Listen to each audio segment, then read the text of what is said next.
بسم اللہ الرحمن الرحیم۔ السلام علیکم معزز حضرات۔ رسول اکرم صلی اللہ علیہ وآلہ وسلم کی خدمت اقدس میں ایک شخص حاضر ہوا اور دنیا آخرت کی چند نہایت اہم باتوں کی نسبت سوال عرض کیے۔ اس نے عرض کیا، یا رسول اللہ صلی اللہ علیہ وآلہ وسلم، میں چاہتا ہوں کہ سب سے بڑا عالم بن جاؤں۔ آپ نے فرمایا کہ اللہ سے ڈرتے رہو، سب سے بڑے عالم بن جاؤ گے۔ اللہ کا خوف اور اس کے احکام پر عمل کرنے سے انسان پر علم و حکمت کے دروازے کھل جاتے ہیں۔ عرض کیا، میں چاہتا ہوں کہ سب سے بڑا انسان بن جاؤں۔ فرمایا، سب سے بہتر وہ شخص ہے جو لوگوں کو نفع پہنچائے۔ تمہیں چاہیے کہ سب کے لیے نفع بخش بن جاؤ۔ عرض کیا، میری تمنا ہے کہ عادل و منصف بنو۔ ارشاد فرمایا، دوسروں کے لیے بھی وہی پسند کرو جو تم اپنے لیے پسند کرتے ہو۔ عرض کیا، میں اللہ کے دربار میں سب سے زیادہ مقرب بننا چاہتا ہوں۔ فرمایا، سب سے زیادہ اللہ کا ذکر کرو، اللہ کے مقرب بن جاؤ گے۔ عرض کیا، میری خواہش ہے کہ میں نیک و احسان کرنے والا بنوں۔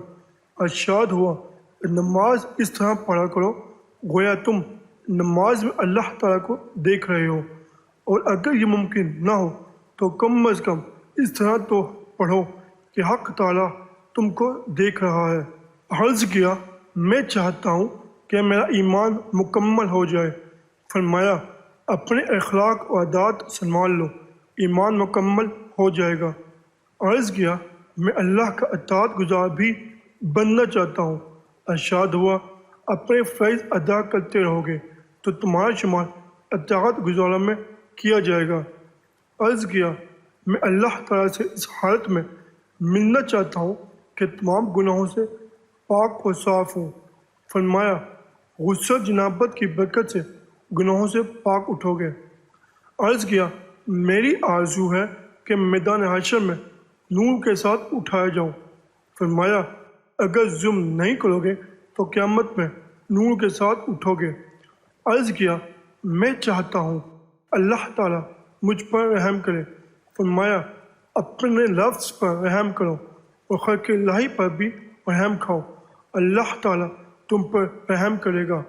عرض کیا، میں چاہتا ہوں کہ میرے گناہ کم ہوں۔ فرمایا، استغفار کثرت سے پڑھا کرو، گناہ کم ہو جائیں گے۔ عرض کیا، میں سب لوگوں سے بزرگ تر بننا چاہتا ہوں۔ فرمایا، مصیبت کے اوقات میں اللہ کی شکایت نہ کرو، سب سے بزرگ تر ہو جاؤ گے۔ عرض کیا، میں چاہتا ہوں میرے رزق میں زیادتی ہو۔ فرمایا، ہمیشہ پاک و طاہر رہا کرو، رزق میں برکت ہوگی۔ عرض کیا، میں چاہتا ہوں اللہ تعالیٰ اور اس کے رسول صلی اللہ علیہ وآلہ وسلم کا دوست بن جاؤں۔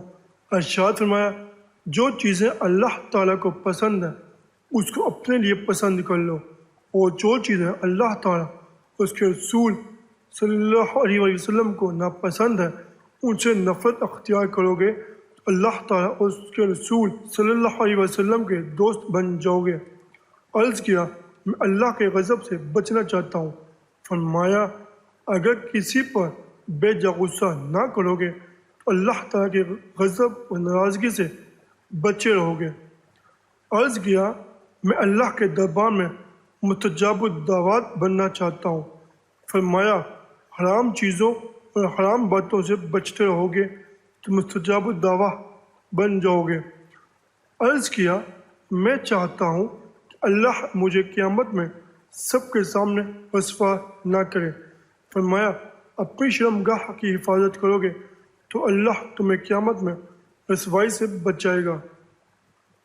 بادشاہ کا ایک گھڑی کا عدل 60 سال کی عبادت سے زیادہ ہے، اس لیے کہ عبادت کا فائدہ صرف عابد ہی کو پہنچتا ہے اور عدل کا فائدہ خاص عام سب کو ملتا ہے۔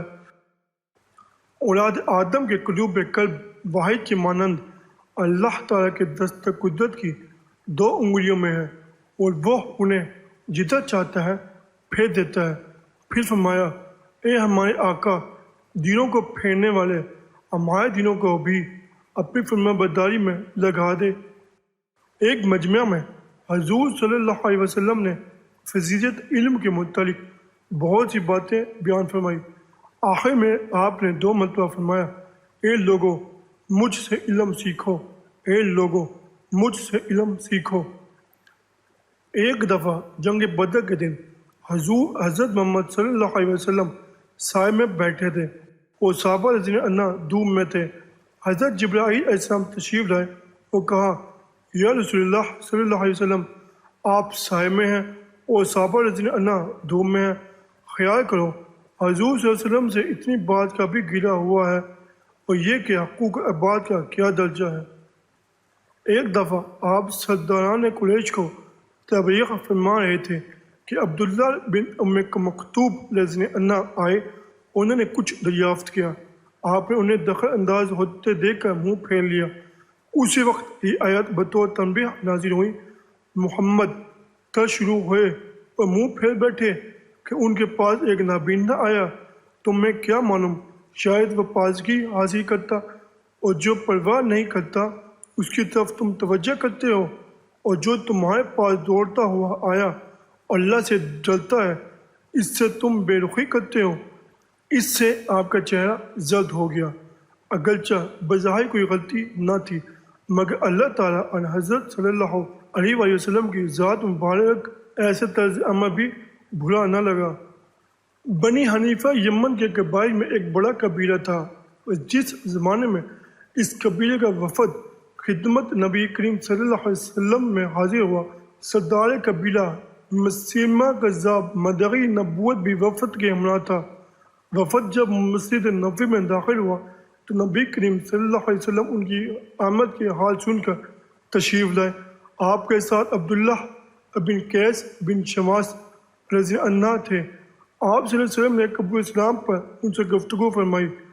مسلمہ کہنے لگے، میں شرط پر ایمان لاتا ہوں کہ آپ وعدہ کریں کہ آپ کے بعد آپ کی نیابت اور خلافت مجھے ملے گی اور مجھے بھی اس معاملے میں شریک کر لیں گے۔